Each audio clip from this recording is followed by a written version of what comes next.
ইতিহাস বিকৃতির প্রতিবাদে লাল কাপড়ে ঢেকে দেওয়া হয়েছে Shaheed Abu Sayeed street memory stamp. Berobi শিক্ষার্থীদের দাবি, কোটা আন্দোলন প্রথম শহীদ আবু সাইদকে স্মৃতিকে ভুলভাবে উপস্থাপন করা হয়েছে স্ট্যাম্পটির বিবরণে। সেই সাথে বিকৃত করা হয়েছে শহীদ আবু সাইদের আত্মত্যাগ এবং আন্দোলনের প্রকৃত ইতিহাস। এ বিষয়ে বিস্তারিত জানাতে রংপুরের বেগম রোকেয়া বিশ্ববিদ্যালয়ের শহীদ আবু সাইদ গেট থেকে সরাসরি যুক্ত হচ্ছেন সহকর্মী আশিকুর রহমান ডিফেন্স। Shaheed Abu Sayeed street memory stamp উন্মোচনের পরে সেটি আবার ঢেকে দেওয়ার কারণ হিসেবে কি কি অভিযোগ তুলেছেন শিক্ষার্থীরা, আমাদেরকে জানাবেন। নওশিন, গেল 16 জুলাই কিন্তু শহীদ আবু সাইদের প্রথম শাহাদাত বার্ষিকীতে এই স্ট্রিট মেমোরি স্ট্যাম্পটিকে উন্মোচন করা হয়। উন্মোচন করার পরই কিন্তু আমরা এই ইতিহাস বিকৃতি এবং তথ্য ভুলের অভিযোগ তুলে সাধারণ শিক্ষার্থীরা শুক্রবার বিকেলে এটিকে আবার পুনরায় আবৃত্ত করে দেয়।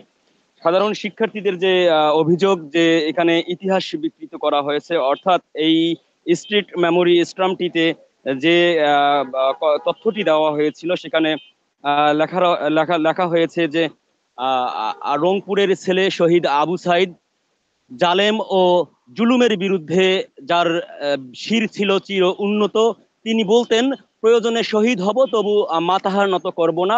16 জুলাই আসমানের দিকে 2 হাত প্রসারিত করে শাহাদাত বরণ করলেন আবু সাইদ। এরপরেই সারা বাংলাদেশ জেগে উঠে অনন্ত বিপ্লবের ওয়াদা নিয়ে।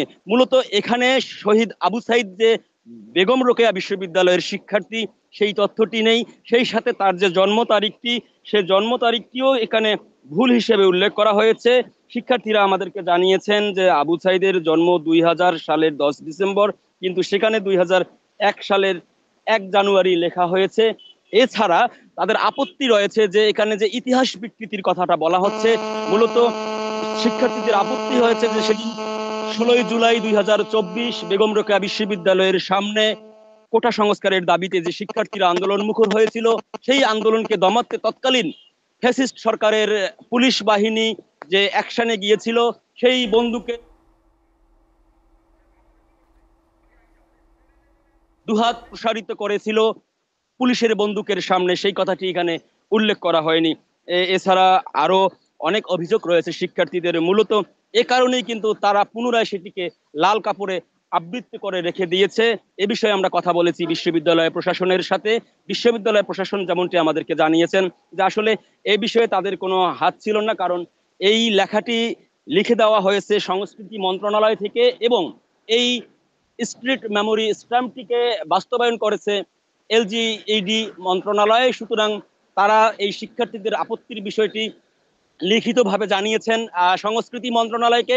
সেখান থেকে তারা সংশোধন করলে তবেই এটি আবার উন্মোচিত করা হবে বলে জানিয়েছেন প্রশাসন। তবে সাধারণ শিক্ষার্থীদের অভিযোগ যে বারবারই রংপুরকে অবহেলা করা হয়। রংপুরকে, বিশেষ করে এই যে গণ অভ্যুত্থানের যে প্রধান নায়ক, যে প্রথম শহীদ আবু সাইদ, তার ইতিহাসটিও শেষ পর্যন্ত বিকৃত করা হয়েছে। এছাড়াও আরেকটি অভিযোগ রয়েছে, বিশেষ করে 16 জুলাই আবু সাইদের প্রথম শাহাদাত বার্ষিকীতে এখানে 2 জন উপদেষ্টা এসেছিলেন।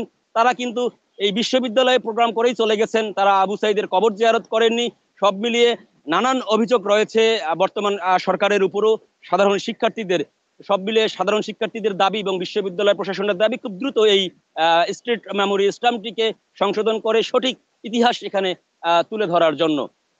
নওশিন, এই ছিল street memory stamp Begum Rokeya বিশ্ববিদ্যালয়ের সামনে স্থাপিত স্ট্যাম্পটির লাল কাপড়ে আবৃত্তি করার বিষয়ে সর্বশেষ।